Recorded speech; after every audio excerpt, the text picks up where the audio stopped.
सिंधिया राजघराने के महारानी स्वर्गीय माधवी राजे सिंधिया के निधन के बाद मध्य प्रदेश से ही नहीं बल्कि अन्य राज्यों के गणमान्य लोग स्वर्गीय माधवी राजे को श्रद्धांजलि देने ग्वालियर पहुंच रहे हैं। इसी क्रम में छत्तीसगढ़ के पूर्व सांसद और जसपुर राजघराने के प्रमुख रणविजय सिंह जुदेव ग्वालियर पहुंचे। स्वदेश न्यूज से बातचीत में उन्होंने कहा कि सिंधिया राज परिवार से उनका गहरा और पुराना नाता है। स्वर्गीय महारानी से उन्हें स्नेह मिलता रहा है। राजनीतिक चर्चा के दौरान उन्होंने कहा कि इस बार फिर देश में नरेंद्र मोदी की सरकार बनेगी तो वही राजतंत्र और लोकतंत्र में अंतर बताते हुए उन्होंने कहा कि पहले हम लोग राजकाज संभालने के साथ जनमानस की रक्षा करना भी हमारा दायित्व था और अब लोकतंत्र में जनसेवक की भूमिका निभा रहे हैं। ग्वालियर के महारानी माधवी राजे सिंधिया को लोग श्रद्धांजलि देने पहुंच रहे हैं। ग्वालियर से ही नहीं बल्कि देश से लोग आ रहे हैं। इस वक्त हमारे साथ हैं जयपुर घराने के लोग और पूर्व सांसद रणविजय सिंह साहब। सर, क्या संबंध रहा आपका माधवी राजे सिंधिया जी से, हमारी राजमाता से? आप यहाँ तक आए उन्हें श्रद्धांजलि देने। सबसे पहले आप लोगों के दर्शकों को नमस्कार। मैं जशपुर राज परिवार का प्रमुख राजा रणविजय सिंह जूदेव, पूर्व सांसद, हमारे साथ हमारे बड़े सुपुत्र युवराज साहब यश प्रताप सिंह जूदेव, छोटे सुपुत्र राजकुमार आर्य प्रताप सिंह जूदेव। ग्वालियर पहले से हम लोग का बहुत पुराना संबंध रहा है। जब अम्मा महाराज स्वर्गीय राजमाता विजयाराजे सिंधिया थी उस समय से हम लोग का यहाँ आना जाना था। वो भी जशपुर पधारती थी, वसुंधरा जी भी पधारते थे। लेट महाराज श्रीमंत माधवराव जी से अच्छे घनिष्ठ संबंध थे हम लोग के परिवार के। अभी वर्तमान जो महाराज हैं श्री ज्योतिरादित्य सिंधिया जी, उनके साथ मैं सांसद भी था और उनसे भी बड़े अच्छे संबंध हैं। लेट राजमाता साहब माधवी राजे जी की बड़ी कृपा हम लोग पे रहती थी और दिल्ली में वो विरासती थी कई बार, और हम लोग भी एज सांसद दिल्ली में रहते थे तो उनसे मुलाकात होते रहती। नहीं, आपको मिलता था? बहुत स्नेह मिलता था। और एक फोटो मैंने अभी दरबार को मैंने दिया है। दरबार उस फोटो को देख के बड़े प्रसन्न भी हुए, भाव विभोर भी हो गए। लेट राजमाता साहब प्रेजेंट महाराज की सास जो हैं रानी साहब बड़ौदा, अब प्रिंसेस ग्वालियर, हमारे बड़े सुपुत्र, हमारी वाइफ रानी साहब जशपुर अमृता सिंह जी, सबका एक ग्रुप फोटोग्राफ है। और एक बहुत ही एक संबंध शुरू से जशपुर राज परिवार और ग्वालियर राज परिवार कर रहा, और इसलिए मैं करीब 1000 किलोमीटर तय करके मैं जशपुर से यहाँ पर आया हूँ। मैं चूंकि आप राजनीतिक व्यक्ति हैं और अब यहाँ तक आए हैं तो राजनीतिक, चूंकि इसमें वर्तमान में इलेक्शन का समय चल रहा है, आप देख ही रहे होंगे। और वर्तमान की बात करें कि अगर राजस्थान और मध्य प्रदेश और छत्तीसगढ़, ये तीन ऐसे स्टेट हैं जहाँ बिल्कुल नेट कांग्रेस वर्सेस भाजपा यहाँ पर फाइट होती है। तीसरा दल यहाँ पे नहीं है। वर्तमान की बात करें तो छत्तीसगढ़ में आप कैसे देखते हैं वर्तमान राजनीति को और साथ में भाजपा और कांग्रेस को? देखिए, जब पूरे छत्तीसगढ़ में कोई नहीं कहता था कि भाजपा की सरकार आ रही है तो एकमात्र मैं कह रहा था, विधानसभा में तो एकमात्र मैं व्यक्ति था जो कहता था हमारी सरकार आ रही है। और दिल्ली से लेके रायपुर तक लोग हंसते थे मेरे पे। और जब परिणाम आए तो सबने मेरी पीठ थपथपाई। और सबसे अच्छा परिणाम मैंने नॉर्दर्न छत्तीसगढ़ में मैंने ही दिया। और तीनों जगह हम लोग जीते। जो लोकसभा का भी चुनाव आ रहा है, मैं आपको विश्वास दिलाना चाहूँगा, फिर से श्री ज्योतिरादित्य सिंधिया जी महाराज साहब ग्वालियर मंत्री बनने वाले हैं और नरेंद्र मोदी जी देश के प्रधानमंत्री बनने वाले हैं। अगर हम बात करें वर्तमान में, तो आपने देखा है कि बयानबाजी बहुत ज़्यादा हो रही है। एक तरफ इंडिया गठबंधन है, उनकी बयानबाजी हो रही है। एक तरफ नरेंद्र मोदी का स्टेटमेंट आता है कि मंदिर अगर कांग्रेस अगर आती है तो वो मंदिर तोड़ दिए जाएंगे। तो इसके बारे में सर क्या कहेंगे? देखिए, मोदी जी ने ये कहा है, मेरे को इसकी जानकारी नहीं है, पर जो हम लोग सोशल मीडिया में पढ़ते हैं, एक वर्ग विशेष ऐसा है जो चिल्ला के कह रहा है कि अगर इंडी गठबंधन की सरकार आ जाती है, कांग्रेस सरकार आ जाती है, तो हम राम जन्मभूमि और जो भी हिंदू संस्थाएं हैं उसे हम ध्वस्त करके फिर से वहाँ मस्जिद खड़ी करेंगे। ये तो हम लोग सोशल मीडिया में हर दिन देख रहे हैं। तो इसीलिए ये एक चिंता का विषय तो है। ये हमारे साथ युवराज हैं और आप काफ़ी सुंदर भी हैं, स्मार्ट भी हैं, हमारी स्किन को भी आप पसंद आएंगे साफ तौर पर। ये युवाओं का राजनीति में प्रवेश को लेकर क्या कहेंगे? देखिए, पहले तो मैं आप लोग को अपना परिचय दे देता हूं। मैं यश प्रताप सिंह जुदेव हूं और मैं प्रदेश युवा मोर्चा में पदाधिकारी हूं और सबसे कम उम्र का पदाधिकारी हूं भाई मैं छत्तीसगढ़ पे।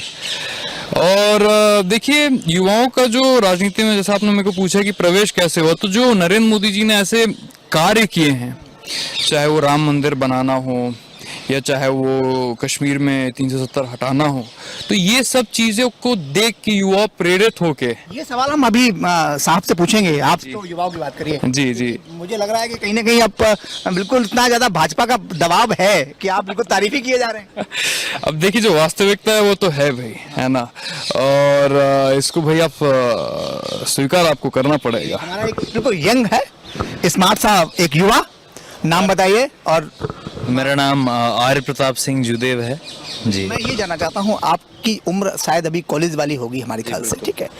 युवाओं को लेकर वर्तमान राजनीति कैसे देखते हैं आप? चूंकि राजघराने से आते हैं, निश्चित तौर पर नौकरी तो करेंगे नहीं, राजनीति करेंगे, और राजनीति को अब अपने शब्दों में कहें तो सेवा कहा जाता है। लेकिन कहीं ना कहीं जब 5 साल बाद अब चुनाव आते तब सेवा होती, 4 साल बाद फिर वही आपके चूंकि युवा हैं, आपके ग्रुप में सब चलता होगा कि राजनीतिक लोग ऐसे होते हैं, सेवा नहीं करते हैं, सेवा करवाते हैं। आपकी क्या राय है? नहीं, देखिए, युवाओं को हर क्षेत्र में, चाहे अगर दिल्ली में खासकर देखा जाए तो डीयू हो गया, जेएनयू हो गया, यहाँ शुरू से, आज से नहीं, शुरू से राजनीतिक एक प्रभाव रहा है। और अभी भी मैं देखता हूँ युवा बहुत प्रेरित होता है, जैसे गौरव और सम्मान हमारे देश का अंतर्राष्ट्रीय स्तर पर बढ़ रहा है।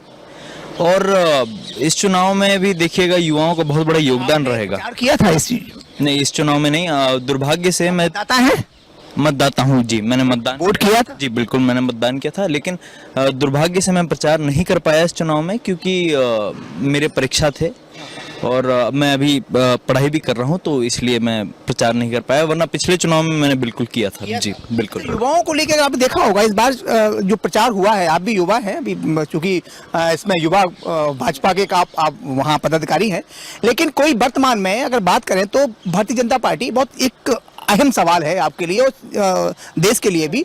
रोजगार की बात नहीं हो रही है, साथ में विकास की बात नहीं हो रही है, राम मंदिर, राष्ट्रवाद, देशवाद की बात हो रही है। देखिए, जहाँ तक विकास का बात है कि पूरे world wide India 5th number पे है आपका रोड कनेक्टिविटी को लेके।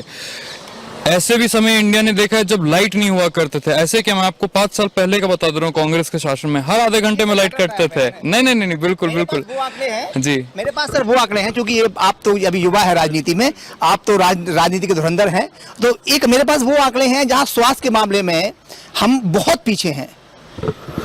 देखिए, पीछे थे, एक ही एम्स देश में हुआ करता था। आप आज अधिकांश राज्यों में, प्रदेशों में एम्स है, और मोदी जी का ये कहना है कि जितने प्रदेश हैं सब एम्स होना चाहिए, और कई प्रदेशों में तो 2-2 एम्स हो रहे हैं, क्योंकि इतना बड़ा क्षेत्र है। तो हम पहले से अच्छी पोजीशन में है विकास को लेकर, पर और विकास की आवश्यकता है, मानता हूं मैं। मोदी जी ने कहा है कि भाई इस अगर 5 साल में अगर वो आते हैं, जो कि आ रहे हैं, तो बड़े बदलाव करेंगे, और बड़े बदलाव करके देश को प्रगति के रास्ते पे ले जाएंगे। उठ रहा है कि 408 सीटें आ गई तो मोदी जी आरक्षण खत्म कर देंगे, बहुत सारी चीजें हैं, संविधान को परिवर्तन कर देंगे, बहुत सारी चीजें आती हैं इसमें। ये गलत प्रोपेगेंडा है। न संविधान में परिवर्तन होगा, न आरक्षण समाप्त होगा। हाँ, ये जरूरी है कि पाक ऑक्युपाइड कश्मीर हमारा होगा। ऐसा, और साफ तौर पर आप यहाँ पाए, हमारी भी सच्ची श्रद्धांजलि राजमाता के लिए। और कहीं ना कहीं साफ तौर पर ये देखने को आ रहा है कि लोग बहुत से दूर दूर से आ रहे हैं, तो कोई संस्मरण अगर राजमाता के साथ आपका है तो आप एक बार बता दीजिए। बिल्कुल, मैं जब दिल्ली में था तो हम लोग वहाँ पर एक पोलो ग्राउंड है जहाँ पर हॉर्स पोलो का खेल वगैरह होता है, और जैसे राजमाता साहब ने देखा कि हम लोग जशपुर महाराजा महारानी आ रहे हैं, हमारे बेटे भी थे, युवराज साहब, राजकुमार साहब भी थे, तो तत्काल उन्होंने, वहाँ तो सीटें फुल रहती हैं, तत्काल उन्होंने बुलवाया और अपने साइड में बैठाया। फिर उस समय अभी वर्तमान महाराज उसमें सांसद नहीं थे, तो वो कोई निजी निवास में रहते थे, उन्होंने वहाँ निमंत्रण दिया। और चूंकि उनको मालूम था जशपुर और ग्वालियर का बड़ा पुराना संबंध एक रहा है, तो बड़ा उनका आशीर्वाद और स्नेह था। और उन्होंने एक, अभी मैंने फोटो एक दरबार को, महाराज को मैंने दिया है, समर्पित किया है, उसमें बड़ी अच्छी वो पिक्चर है वो, और वो बिल्कुल यादगार। मैं आपको भी ये दिखाऊंगा, उसकी आप एक क्लिप जरूर ले लीजिएगा। राजतंत्र लोकतंत्र में कैसे देखते हैं? राजतंत्र के आप लोग हैं, लोकतंत्र में आप आ रहे हैं, तो असमंजस की स्थिति बनती है कभी? हम लोग के लिए तो इसलिए नहीं है क्योंकि हम लोग, जैसे मेरा जन्म 1969 में हुआ, वर्तमान महाराज का जन्म 1970-71 में हुआ, तो हम लोगों ने वो एक जो राजतंत्र का विषय था वो हम लोगों ने नहीं देखा, पर हाँ इनके पिताजी स्वर्गीय महाराजा श्री माधव सिंधिया जी ने, या हमारे पिताजी स्वर्गीय युवराज, वो एज ए युवराज उनकी डेथ हुई थी हमारे पिताजी की, उन्होंने देखा, युवराज उपेंद्र सिंह जूदेव जी ने देखा, हमारे दादाजी या इनके दादाजी ने देखा। उस समय उनको एक ट्रांसफॉर्म का लगा। पर आज हमारे लिए बहुत ही प्रिविलेज का बात है कि हम लोग पूर्व ऐसे परिवार के सदस्य हैं, पूर्व रियासत, चाहे ग्वालियर हो चाहे जशपुर, हम लोग उनके वंशज हैं। और आज हम लोग पहले राज करना भी बड़ा कठिन होता था, संघर्ष करना पड़ता था, अपनी बाउंड्री जो है उसे अकबर जैसे लोगों से बचाना पड़ता था, औरंगजेब जैसे लोगों से बचाना पड़ता था, धन संग्रह करके विकास का कार्य करना पड़ता था। और पर आज के दिन हम लोग सांसद बन के और विधायक बन के वो काम कर रहे हैं। ये थे जसपुर राजघराने के युवराज महाराज और साथ में उनके छोटे युवराज। साफ तौर पर जन सेवा के माध्यम से, चूंकि राजतंत्र और लोकतंत्र के में अभी वर्तमान चल रहा है, राजतंत्र के से कन्वर्ट होके लोकतंत्र में आए हैं। और कहीं ना कहीं साफ तौर पर देखा यह जा रहा है कि अब लोकतंत्र के माध्यम से ये लोग जनता की सेवा कर रहे हैं। चूंकि ग्वालियर ये लोग पहुंचे हैं, आज सच्ची श्रद्धांजलि अर्पित की है। साफ तौर पर कहीं ना कहीं कहेंगे, अगर जितने बड़े घराने हैं मिलकर अगर जनता की सेवा करते हैं तो निश्चित तौर पे जो राजतंत्र था वो लोकतंत्र में कन्वर्ट हुआ है। और कहीं ना कहीं साफ तौर पर यह भी देखा जा रहा है कि जो जितने सादगी से ये लोग जनता की सेवा कर रहे हैं, आने वाले दिन निश्चित तौर पे कहेंगे देश को गौरवान्वित करने वाले होंगे। कैमरा पर्सन धर्मवीर के साथ अरविंद चौहान।